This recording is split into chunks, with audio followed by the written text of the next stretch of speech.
GNM एक ऐसा course होता है जो भारी भरकम बच्चे भरते हैं और अच्छा खासा जॉब करियर का इसमें ऑप्शन भी होता है, अच्छी खासी रिस्पेक्टफुल जॉब, अच्छी खासी सैलरी, और इसमें कौन कौन बच्चे फॉर्म भर सकते हैं, क्या क्या चीजें हैं, सब कुछ इस वीडियो में बताऊंगा। बस इस वीडियो में पूरा अंत तक बने रहना, कोई डाउट नहीं रह जाएगा, सिलेबस से लेकर हर एक चीज। तो सबसे पहले जान लो जीएनएम कौन कर सकता है, एलिजिबिलिटी क्या होनी चाहिए। तो सबसे पहले जान लो 12 पास होना कम से कम जरूरी है, ठीक है। इसके लिए अब आती है बारी, कम से कम 40 से 45 मार्क्स होना चाहिए। जैसे होता है ना, बहुत लोग के मन में चलता है कि सर क्या परसेंटेज भी मैटर करता है क्या? तो इसमें कोई परसेंटेज मैटर नहीं करता है, बस तुम पास हो जाओ 12, ठीक है। यहां तक हो गया। उम्र तुम्हारी 17 से 35 साल तक के बीच में आप फॉर्म भर सकते हो, ठीक है। 17 से नीचे रहेगा तो नहीं भर पाओगे, 35 पार कर गए हो तो नहीं भर पाओगे, ठीक है। इस फॉर्म को भरने के लिए आप मेडिकली फिट होने चाहिए, ठीक है, यानी आप एकदम अच्छे स्वस्थ होने चाहिए, ठीक है।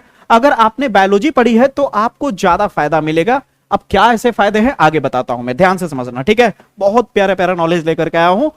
कोर्स की अवधि क्या है, ध्यान से समझो। इसकी अवधि कुल 3 साल की होती है, ठीक है, ध्यान से समझना। और इंटर्नशिप यानी क्या कहते हैं, ट्रेनिंग कितने समय का होता है, 6 महीने का होता है। तो कुल मिला के देखा जाए तो 3.5 साल का ये कोर्स होता है, ठीक है। 3 साल आपका कोर्स हो गया, ठीक है। फिर 6 महीना जो हो गया, 6 महीना 5 महीना जो भी मान लो, वो जो आपको हॉस्पिटल में ट्रेनिंग दी जाती है वो हो गया, ठीक है। यहां तक क्लियर हुआ? कोई दिक्कत नहीं, सब कुछ एकदम डिटेल में बता रहा हूं, ध्यान से समझना, ठीक है। फीस कितनी लगती है इसकी? फीस कितनी? अगर सरकारी कॉलेजेस आपको मिल गया, अब सरकारी कॉलेज डायरेक्ट तो मिलता नहीं है, जाहिर सी बात है आपको एंट्रेंस एग्जाम देना पड़ता है। अगर तुमने एंट्रेंस एग्जाम क्लियर कर लिया तो टॉप के अच्छे खासे कॉलेजेस आपको मिल जाते हैं और वहां पे फीस कम लगता है। जैसे कि आपकी शुरुआती 10,000 भी हो सकती है, 20,000 भी हो सकती है, 30,000 भी, और हाईएस्ट जाकर के 50,000 तक भी टच कर सकता है। कोई दिक्कत की बात नहीं है। फिर आती है बारी कि प्राइवेट में अगर आप डायरेक्ट एडमिशन लेना चाहते हो, जैसे होता है ना कि सर मैं एंट्रेंस एग्जाम नहीं देना चाहता, डायरेक्ट मेरा 12 पास हो गए हो। जैसे बहुत लोग सोचते हैं ना कि सर मैं डायरेक्ट 12 पास होने के बाद कोई ड्रॉप नहीं लेना चाहता, कोई तैयारी नहीं करना चाहता, डायरेक्ट एडमिशन लेना चाहते हैं, हमारी फाइनेंशियल कंडीशन सही है, तो मेरी बहन मेरे भैया, आप तब आपकी लगभग प्रति वर्ष यानी सालाना आपको लगभग 50,000 से लेकर के 2.5 लाख तक देना पड़ सकता है। समझ आई मेरी बातें? अच्छी खासी यहां पे आपको पैसे भरने पड़ेंगे प्राइवेट में। इसलिए मैं सजेशन दूंगा कि अगर आप 12th पास हुए हो, अभी जस्ट पेपर दिए हो, तो एक बार 2 बार जरूर ट्राई करो। ट्राई करने में कुछ नहीं जाता, ठीक है। कम से कम एक बार तो ट्राई करो ही, ठीक है। यहां तक क्लियर हुआ? पूरे कोर्स की अगर बात करूं कि टोटल पैसा आपका कितना पड़ जाएगा, कितना खर्च लग जाएगा, तो देखिए अगर आपको सरकारी मिल गया है तो जाहिर सी बात है ज्यादा पैसा नहीं लगना है। 3 साल का अगर आप मान लो 20,000 भी दे रहे हो तो 2 तिहाई 6 यानी 60,000 रुपए, और खाना पीना ले लो तो 1.5 लाख रुपए में कंप्लीट, 1 से 1.5 लाख में कंप्लीट, ठीक है। और अगर आपको प्राइवेटली है तो देखिए वो ज्यादा जा सकता है, ठीक है। यहां तक आपको क्लियर हो गया होगा। आगे की बात करें, सैलरी कितनी मिलती है इसमें, ठीक है। सैलरी कितनी मिलती है तो ध्यान से समझिएगा। शुरुआत में अगर आप छोटे अस्पताल में काम कर रहे हो, ठीक है, अगर आप छोटे स्तर से काम कर रहे हो तो जाहिर सी बात है 10,000 से 20,000 तक सैलरी जा सकती है, ठीक है। अच्छे प्राइवेट हॉस्पिटल में हो तो 20,000 से 35,000 जा सकती है, ठीक है। और एक्सपीरियंस के बाद यानी अनुभव के बाद वो सीधे कन्वर्ट हो सकती है आपका 40 से 70,000 प्लस यानी लाख रुपए तक भी जा सकती है सैलरी। ये आपकी योग्यता, आपकी प्रतिभा पे डिपेंड करता है मेरे बहन मेरे भाई, ठीक है। अगर आप विदेश में फॉरेन में अगर जाके जॉब करते हो तो 1 लाख प्लस 100% रहेगा। समझ आई मेरी बातें? ठीक है, यहां तक क्लियर है? यहां तक आपको क्लियर है? जॉब के ऑप्शंस की अगर बात करें तो जॉब के ऑप्शन बहुत होते हैं। जीएनएम करने के बाद हॉस्पिटल में आप स्टाफ नर्स बन सकते हो, ठीक है। क्लिनिक में जॉब कर सकते हो, नर्सिंग होम कर सकते हो, नर्सिंग होम में जॉब मिल सकती है आपको। आईसीयू हो गया, इमरजेंसी हो गया, आईसीयू इमरजेंसी हो गया, मैटरनिटी सेंटर हो गया, एनजीओ हो गया, बहुत सारे ऐसे ऑप्शन है आप यहाँ पे देख सकते हो। जैसे एम्स हो गया, रेलवे हो गया, आर्मी, ऐसे जगहों पे भी जरूरत पड़ती है, ठीक है ना, तो वहां पे भी आपको मिल सकता है। इसीलिए कहा जाता है कि इस तरह के नर्सिंग हो गया, आपका जीएनएम हो गया, या फिर पैरामेडिकल से कोई भी चीज करते हो, वहां पे ऑप्शन बहुत ज्यादा होता है, ठीक है। मुद्दा क्या है ना कि अगर आपको सही राय कोई नहीं देगा तो केवल और केवल आपको नीट दिखाई देगा, और नीट नहीं निकाल पाओगे तो डिप्रेशन में चले जाओगे कि अरे अब तो मैं कुछ कर ही नहीं सकता, बायोलॉजी लेके पढ़ने का कोई मतलब ही नहीं रहा। ऐसी कोई बात नहीं है। तुम्हारा अगर इच्छा है नीट की तैयारी करने का तो नीट की तैयारी करो। नीट की तैयारी के साथ साथ जो नीट की तैयारी कर रहे हो उसके वजह से ये सारी चीज अपने आप तैयार होते हैं एंट्रेंस एग्जाम देने के लिए। इसलिए नीट का अगर फॉर्म भर रही हो मेरे बहन मेरे भाई, तो साथ में इन सबका भी फॉर्म भरो। समझ आई मेरी बातें? हाँ, आपने गोल सेट कर लिया कि मुझे एमबीबीएस ही करना है, नीट की तैयारी करके आगे जाना है, इस तरह से करना है, बिना नीट की तैयारी के मैं नहीं कर पाऊंगा, तब जाकर के करिए। लेकिन याद रखिए, बैकअप प्लान हमेशा बनाकर रखिए। एक चींटी भी चलती है आगे ना तो पीछे रास्ते छोड़ जाती है वापस आने के लिए। समझ आई मेरी बातें? रास्ते का मतलब समझ रहे हो? एक लिक्विड, केमिकल लिक्विड। उसी तरह से आपको एक बैकअप प्लान बनाना चाहिए, ठीक है। ए नहीं तो ए करो, यानी एक में ना हो तो आपको डिप्रेस होने की जरूरत नहीं, बल्कि आपके पास कई ऑप्शंस खुले हों। इसलिए इन सारी चीजों को मैं बता रहा हूं ताकि आप एकदम अच्छे से सतर्क हो जाओ, ठीक है। तो बहुत सारे ऑप्शंस है यहाँ पे और जल्दी जॉब भी मिल जाता है, ठीक है। अगर आपको ध्यान से देखा जाए तो कह रहा है कि जीएनएम के बाद आप इन पोस्ट पर काम कर सकते हैं। ठीक है, जॉब के ऑप्शन ध्यान से समझ लीजिए। जीएनएम के बाद आप, जैसे कि अभी मैं कुछ पहले बताया ना, वही चीज यहां फिर लिखा हुआ है। स्टाफ नर्स हो गया, होम नर्स हो गया, आईसीयू नर्स हो गया, समझ रहे हो, मिडवाइफ हो गया।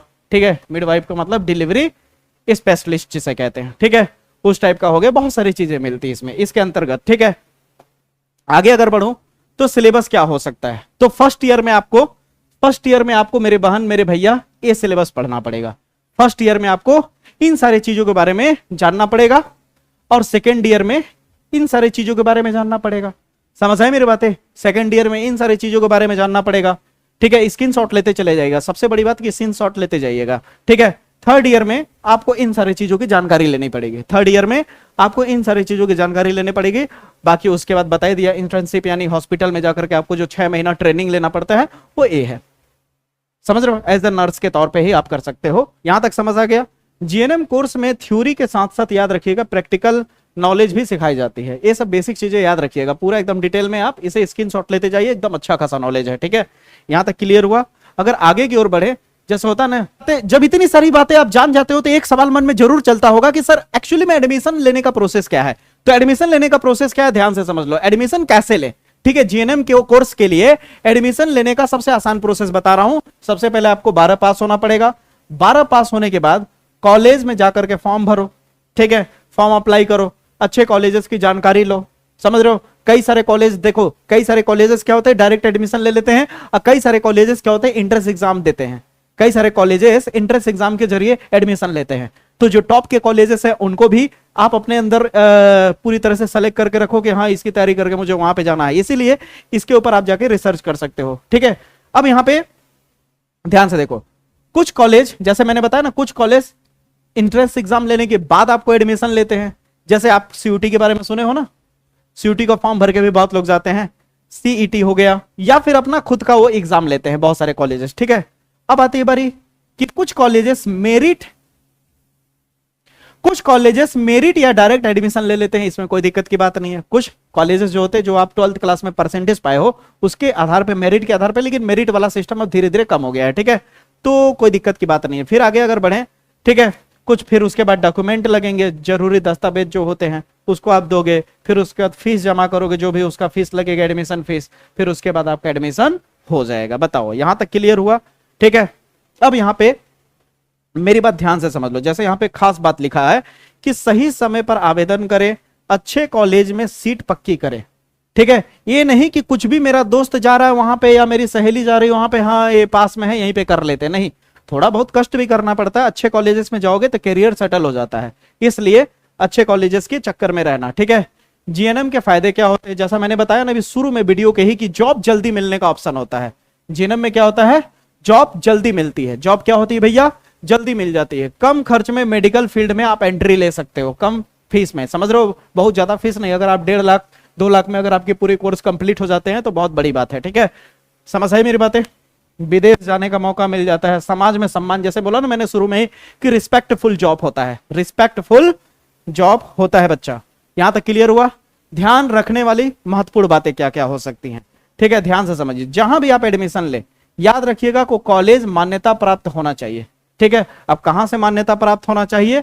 आईएनसी से, जिसे इंडियन नर्सिंग काउंसिल कहा जाता है। ठीक है, ठीक है, कम से कम यहां से अप्रूव्ड होना चाहिए। आप जाके उसके साइट पे जाके चेक कर सकते हो। ठीक है, अगला, प्रैक्टिकल ट्रेनिंग अच्छी होनी चाहिए, यानी वहां पे ऐसी व्यवस्था हो जहां पे प्रैक्टिकल जहां कराया जा रहा हो, आप किसी से जो पहले से पढ़ रहे हैं उनसे थोड़ा संपर्क करके आप एडमिशन के पहले जाके पता लगा सकते हो कि यहाँ पे किस तरह की व्यवस्था है, प्रैक्टिकल अच्छे से होता है या केवल फॉर्मेलिटीज तो नहीं हो रही है।